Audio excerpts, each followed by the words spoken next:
Rebonjour tout le monde! Aujourd'hui, je vous montre comment faire une lettre fonctionnelle, ou c'est-à-dire une lettre pour donner son opinion à quelqu'un d'important. Dans mon exemple ici, j'ai décidé de faire comme si j'étais un élève qui envoyait une lettre à Madame Lewis, la directrice, à propos des élèves de Sissons pour la convaincre de quelque chose. Vous allez voir c'est quoi. Alors, quand on écrit une lettre, on veut que ça soit officiel pour donner l'impression que, mais pas donner l'impression, mais pour montrer qu'on est sérieux puis qu'on a vraiment pensé à ce qu'on voulait dire. Alors, en premier, on va écrire ici la date qu'on envoie la lettre. Alors ici, moi, j'ai écrit 25 mai 2020. Et après ça, on va écrire l'endroit où on envoie la lettre.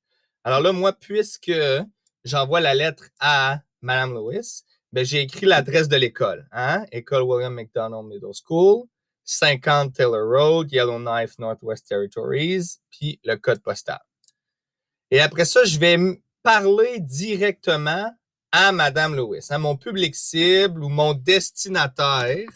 C'est la même chose. La personne à qui on écrit, c'est Mme Lewis. Alors, c'est à elle que je parle. Alors, je commence par lui parler à elle.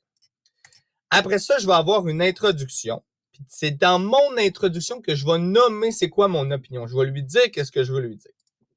Alors, comme nous le savons, les élèves de l'école J.H. Sisson seront dans notre école l'année prochaine. Je sais que ce n'est pas votre choix et qu'il faut l'accepter. Par contre, je voulais vous donner une idée de comment organiser les classes dans notre école. Et là, je donne mon opinion ici.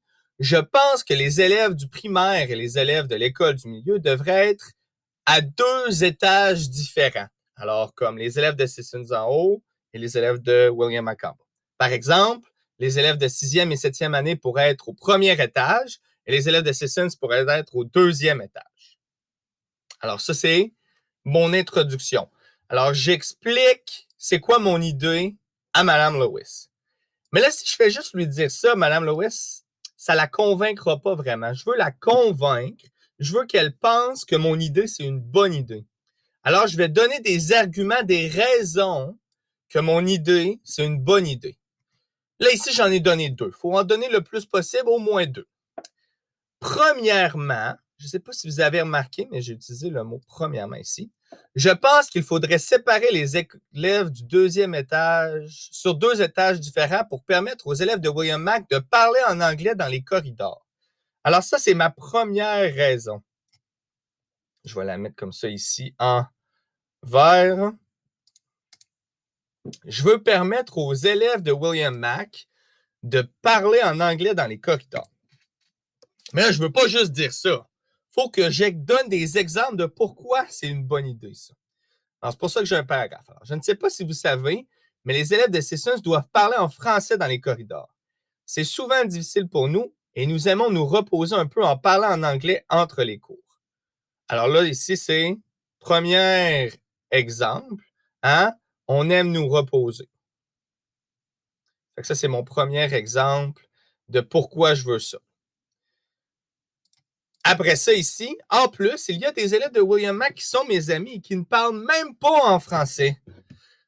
J'aimerais beaucoup pouvoir leur parler dans les corridors. Alors, pour pouvoir parler avec ses amis en anglais, c'est un autre exemple de pourquoi c'est une bonne idée. Mais je ne vais pas pouvoir si les élèves de Sissons sont là. Par contre, vous pourriez décider que les élèves de Sissons parlent en français sur leur 2e étage et les élèves de William McDonald parlent en anglais sur leur étage. Alors, on a une séparation ici. Ça donne un dernier exemple. Alors, juste pour récapituler, ici, je dis c'est quoi ma raison numéro 1. Puis ici, je donne des exemples ou des explications de pourquoi c'est une bonne raison. Raison numéro 2. Deuxièmement, alors ici, j'ai écrit premièrement et ici, j'ai écrit deuxièmement. Je pense qu'il faudrait séparer les élèves sur 2 étages différents pour protéger les élèves les plus petits. Ça ici, c'est ma raison numéro 2. Je veux protéger les élèves les plus petits. Alors, les élèves de matériel ou de première année à Sisson sont très petits. Ils ne sont pas très débrouillards et ont peur de plein de choses. Je ne sais pas si c'est vrai, ça, mais ça, c'est ma première raison que j'ai donnée. Oups, non, c'est pas ça que je voulais faire. Je m'excuse. Ensuite de ça, les élèves de 7e année sont très grands et font parfois des bêtises.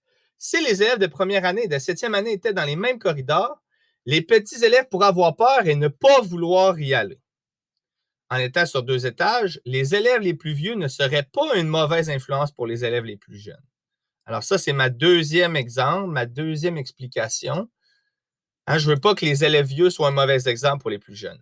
En plus, il pourrait y avoir des toilettes pour les petits et des toilettes pour les plus vieux séparées. Alors ça, c'est une autre explication de pourquoi c'est bon pour les petits. Ça les protège parce qu'ils ont des toilettes séparées. Oups, j'ai encore fait la mauvaise chose. Alors, je récapitule. J'ai une autre raison pour protéger les élèves plus petits. Puis là, je donne 3 explications. Conclusion. Alors, en conclusion, je vais rappeler c'est quoi mon opinion. Je vais redire c'est quoi mon opinion pour être sûr que Mme Lewis s'en souvienne. En conclusion, ici, j'ai utilisé le terme « en conclusion ». J'espère que je vous ai convaincu que les élèves de William McDonald et de Sisson devraient être séparés dans l'école, possiblement sur 2 étages différents. Alors, ça, c'est mon opinion. C'est la même chose que j'ai écrit ici. Je pense que les élèves du primaire et les élèves de l'école du milieu devraient être à 2 étages différents. Les élèves de William McDonald et de Sissons devraient être séparés dans l'école, possiblement sur 2 étages différents.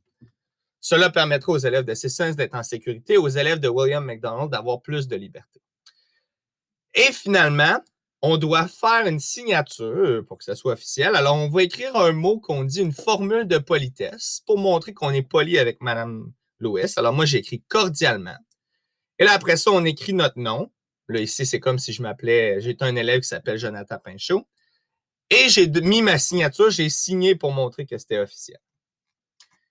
Alors, pour faire un rappel, au début, j'écris l'adresse et le nom du destinataire, de la personne qu'on écrit. Alors, l'adresse, la date aussi, j'ai oublié, l'adresse et le nom, chère Madame Lewis. Après ça, dans mon introduction, je donne mon opinion dans l'introduction. Il faut que Mme Lewis elle sache tout de suite pourquoi je lui écris. Alors, dans mon introduction, j'ai mon opinion ici. Après ça, j'ai une raison qui explique mon opinion avec des exemples. Alors, une raison 1, qui explique mon opinion avec des exemples ici comme ça.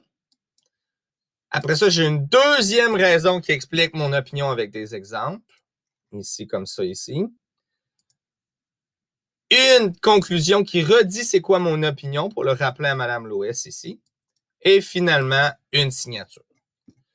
Alors, maintenant, je vais vous montrer un texte sur le Google Doc et vous allez devoir trouver chaque catégorie dans le texte pour pouvoir identifier les étapes du texte. C'est tout.